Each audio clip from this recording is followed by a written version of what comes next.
All these card tricks, and yet I still don't feel complete. It's almost like I want more, but I don't know where to learn. I only wish there was some sort of place where I could learn card and coin sleight of hand that will take me from a beginner to an expert while supporting the best pastry-based magician on YouTube, the Pigcake Magic Academy. I only wish I could get 2 videos a week going over moves, sleights, trick, theory, and history, with over 90 videos already going over those aforementioned concepts for only the price of a cheap wrench a month, the Pigcake Magic Academy. I only wish that there was some other place that just opened that would teach me mentalism all the way from the beginning for the price of a slightly more expensive wrench a month, the Pigcake Mentalism Academy. I could only dream of such sort of service, the Pigcake Magic Academy. Join today. Hey guys, Winston Churchill's Last Glass of Whiskey Soda here with another video about magic, and more specifically, how you could use it to pray that someone finally talks to you. Magic is that weird thing that binds us together because it helps us forget that we're walking that green mile to our inevitable death. Today I have a clever and simple card trick for you to show a significant other and hope that you could get some of that good, if you know what I mean. Some of that strange, if you would, to get some of that nasty. Well, anyways, I'm gonna yeet on over to the performance so you can see what I mean. Hey, get your hands out of your pocket. It doesn't look good. Disgusting. You want to see a trick though? I'll show you a little bit of a trick. It's a card trick. What, you want to shuffle the cards? No, shut up. All right. What I want you to do, sir, just take and cut off a small portion of cards and just leave them on the surface of the washboard in front of us. Go ahead, leave it right there. Good job. You know what? I feel like we need to do this right. We need to do this right, sir. Cut up another half anywhere you want and put it right next to the half you had previously cut. Good job. I've never seen anybody do it that good. Why don't you do this, sir? Take any one of these cards that you've cut too freely and place it inside of your pocket, sight unseen. Make sure it doesn't fall through the hole you cut out for when you're in line at Starbucks. Go ahead and do that so the spectator takes any packet they want. Let's say they take this card over here and they put it inside of their pocket. Again, sight unseen by you, the very clever magician.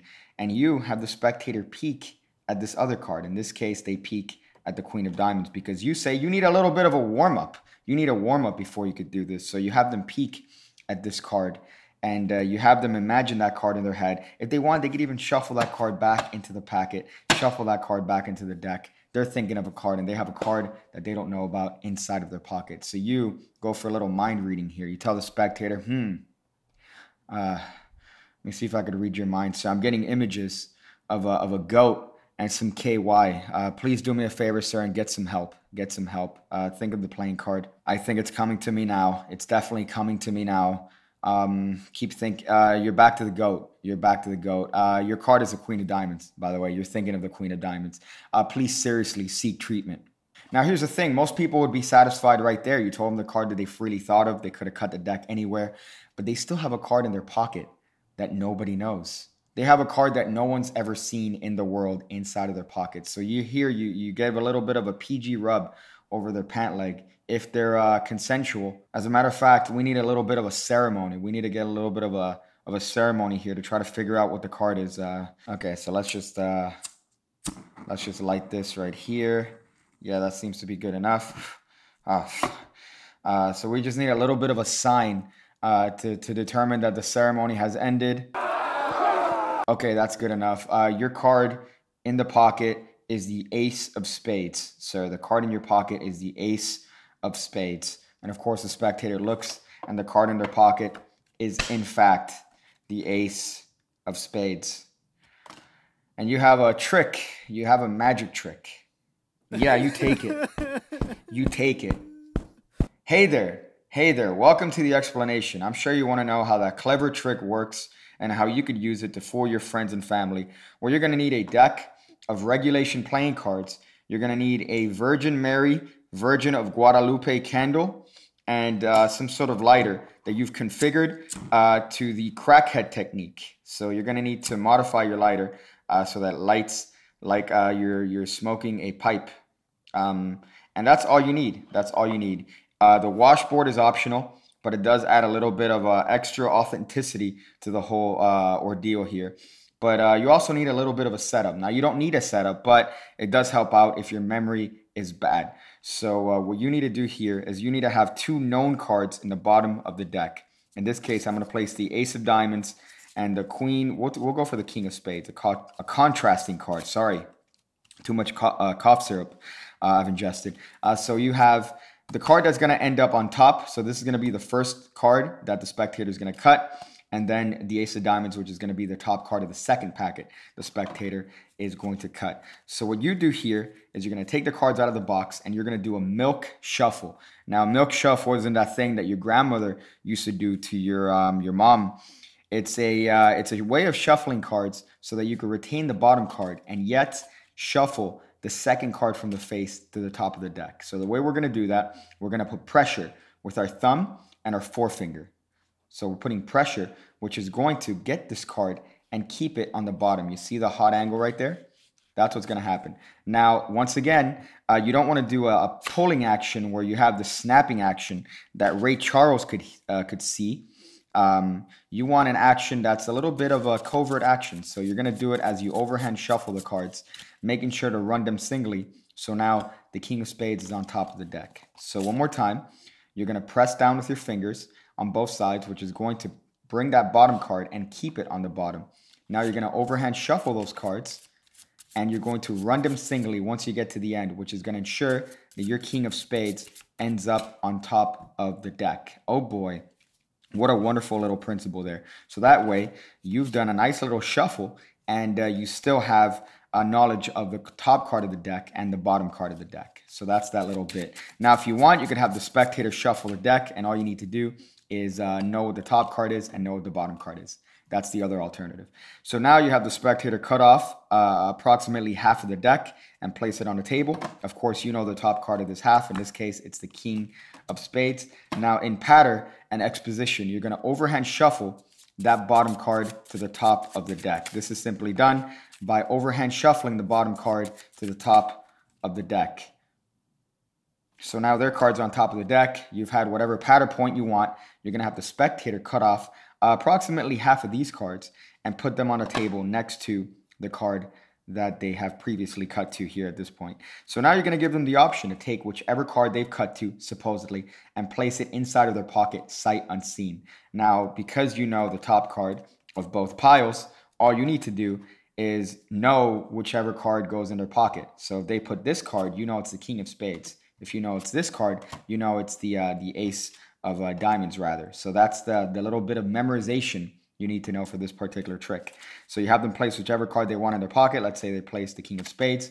You know that now the card that they're going to be thinking of supposedly as a warm-up is going to be the Ace of Diamonds. So you say, you know what, before I could get that card, sir, I need a warm-up. I need a warm-up. You know, athletes. I'm an athlete too. I'm an athletic competitor. I need to warm up as well. So why don't you take a look at the other card that you cut to and just take a little bit of a peek at it. Take a little bit of a peek-a-rooney at it, sir. And you have them peek at the card. You have them remember it. You could have them shuffle the card back in the deck, have them shuffle the entire deck, and you go through whatever sort of revelation you want. You know, you could touch them if you want. Again, you do have to ask for consent. It's 2018 after all. And you could reveal the card in whatever way they want. And now they're left with a card in their pocket. So they're left with a card that supposedly no one knows the identity of in their pocket.